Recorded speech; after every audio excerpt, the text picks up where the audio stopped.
Hey guys, it's Chris from the Ultimate Recycler. Welcome back to the channel and welcome back to the farm. It's episode, I think, 47 of the Great Farm Cleanup. I've only got a couple of days here this week. It's now Tuesday lunchtime.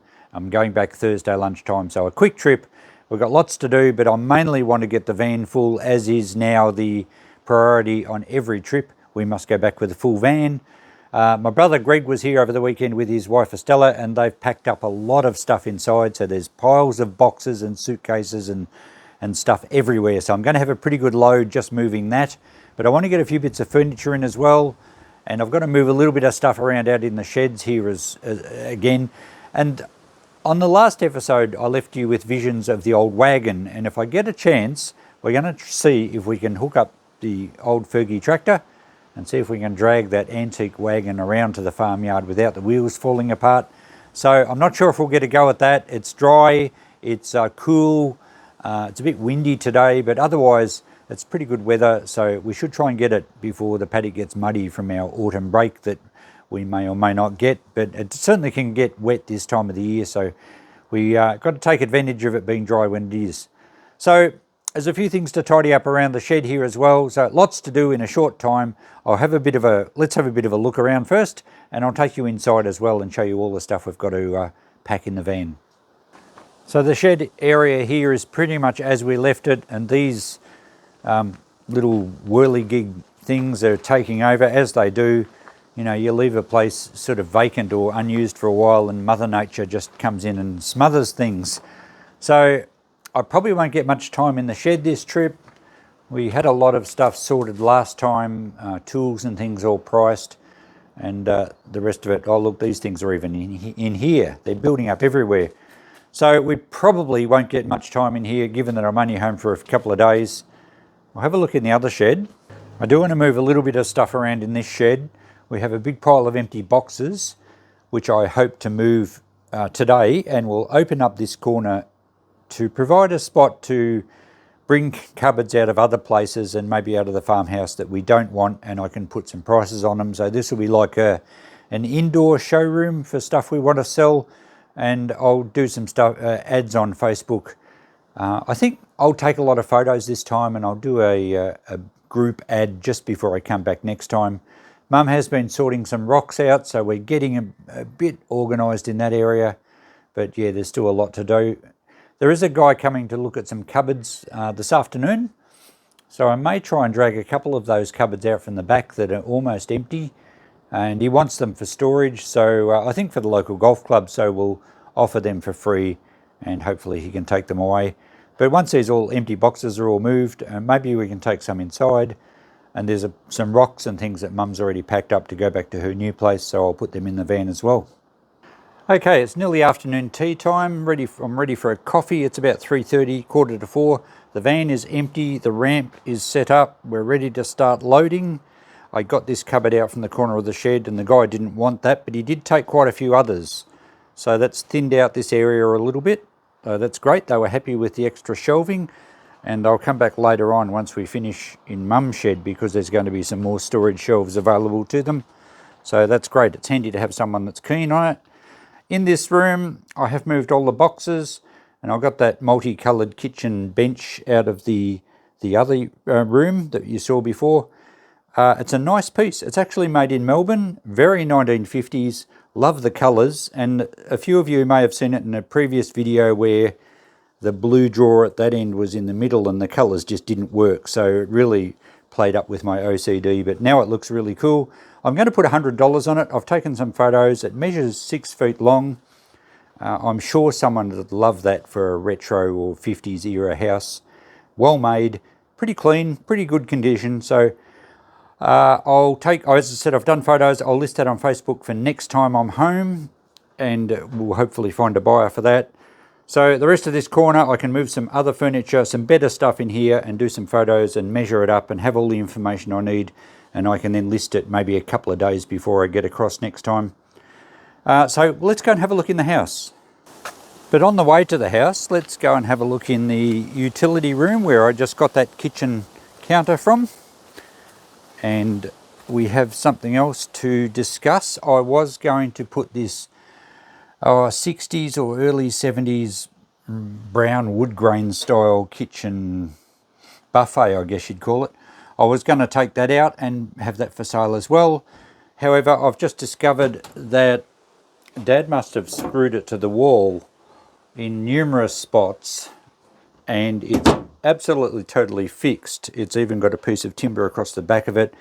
Now that's the wall. This cabinet doesn't have a back on it, so that if I did take it off the wall, all it would be supporting it would be these little wobbly chrome posts. So it's not going to be freestanding, and besides, if it's screwed to the wall, that means it's a fixture. So it now permanently stays here until Ross decides whether he wants to use it or not. So that's fine. I don't have to move it. It wasn't worth a great deal anyway. We may have been able to get $50 for it. But if I don't have to move it and it stays with the property, then I can cross it off the list. So this room's opened up a bit now that that counter's come out of here, and I've just taken a filing cabinet from that spot there and I've put that out in the shed too. I'll price that as well. So a lot of boxes of stuff in here to sort out, but not really much furniture. In fact, the only other piece we have is that little cupboard there, because the bench on the back's built in and there's nothing else on that side. We have this tall cupboard here, which might go across to Mum's because they're good storage, these tall cupboards, for you know, a relatively small footprint. And it's got a lot of kitchen stuff in we'll have to pack up. So I don't think we'll take that this time. And also there's a freezer here which actually is still full of food. So we won't be taking that this time either. But as far as furniture goes in this little room, there's not much to go. All right, let's go and check out the house. Okay, the end of the kitchen's looking very cluttered now as we're emptying cupboards. So these two big units here, they're like a big office shelf and storage cupboard. And then this one's a bit more like a pantry or probably a stationery cupboard. I think they would certainly suit an office. We have to pack them up and get them in the van before I can put any boxes in. So that's the next challenge for today. So Mum's been sorting out what she wants to keep and what I can sell and what we can dispose of in other ways. So we'll box more of that up. Plenty to go in the van for sure. And we haven't even tackled yet, if I pan around here, all the good work that Greg and Estella did in boxing up stuff from the bedroom cupboards. And there's even another row down here. So yeah, we're going to have a good van load this time.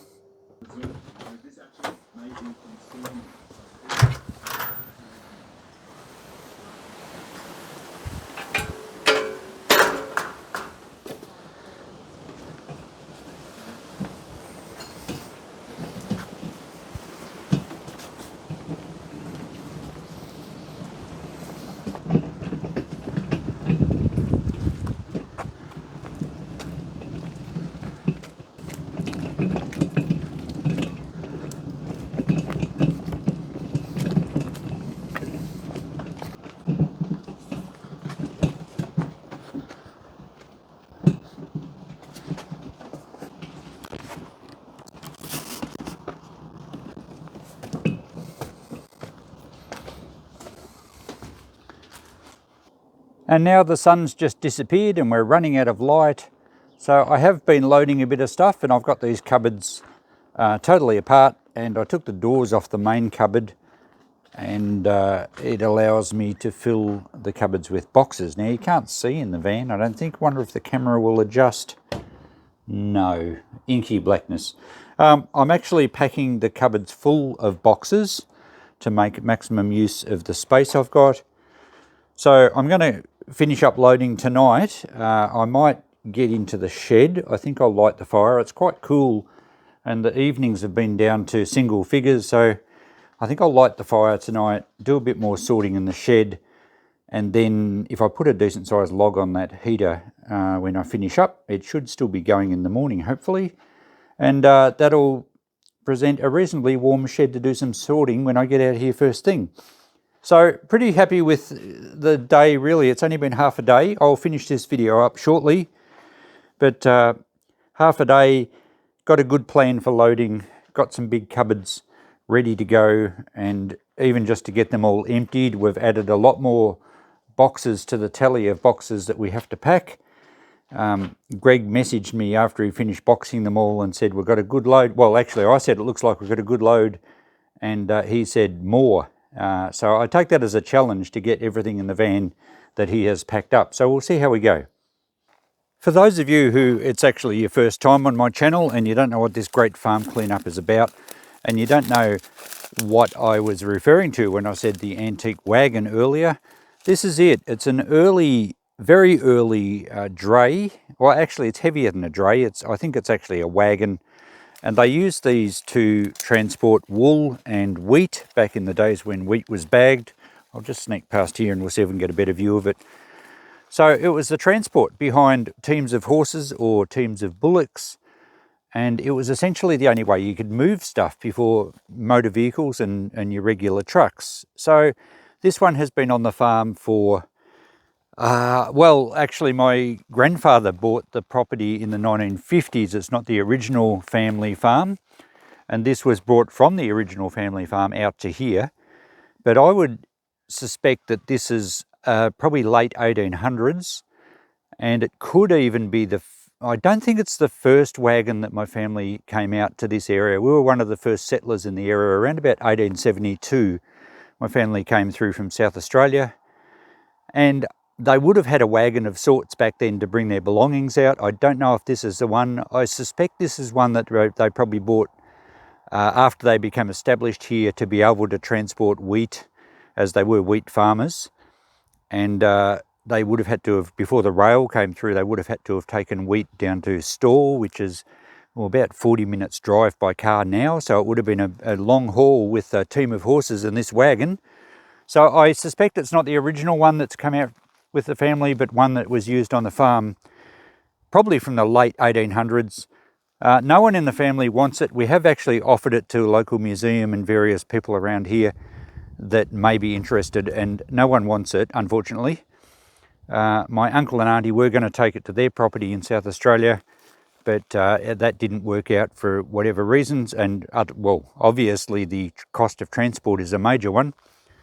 So I'm going to try and sell it as it is. I'm going to list it on eBay.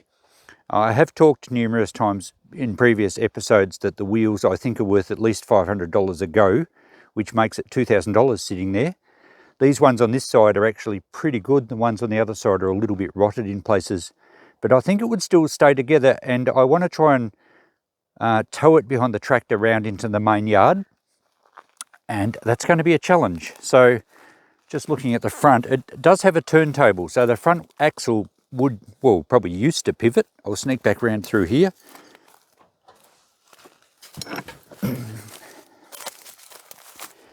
And you can see there's large circle discs there, so the whole undercarriage would have pivoted at the front here. So I can put a chain around the front axle, maybe one chain on each side, and that may allow me to steer it, if indeed it's not seized solid. If it is seized and it doesn't pivot, well, it's really just going to go in a straight line, and I have no idea how I'm going to get it to go around a corner. We might try that tomorrow if I get a bit of time, because if I do sell it on eBay and maybe get $1,500, maybe run it as an auction, we might get a couple of thousand. Maybe there's no interest, but I think there would be. And if we do sell it, well, I need to get it out of this paddock where it is here, because if we do get some rain, and it is heading towards, it's supposed to be quite wet through winter through here, and this ground gets very boggy and you'd never get a truck in here. So if I can roll it round to the main farmyard onto the gravel area, then if we do get a buyer, if we do sell it, then at least it's accessible for someone to come and load up. And I think I mentioned in a previous episode that one of the other reasons I want to try and roll it around there is that I will get questions to say, can we roll it up onto a car trailer or a truck? You can see that part's broken out. And I'm not going to know until I try it myself. So we might have a go at that tomorrow. That might be the next episode. It might be the one after. We'll see how we go tomorrow. So we'll finish this episode up now. We're running out of light. It's nearly tea time or dinner time. And we'll start next episode either probably first thing in the morning after I've had at least one coffee, so I can make some sort of sense talking to you. And that will be episode 48, I think. I'll have to check on that. Thanks for watching. Bye for now.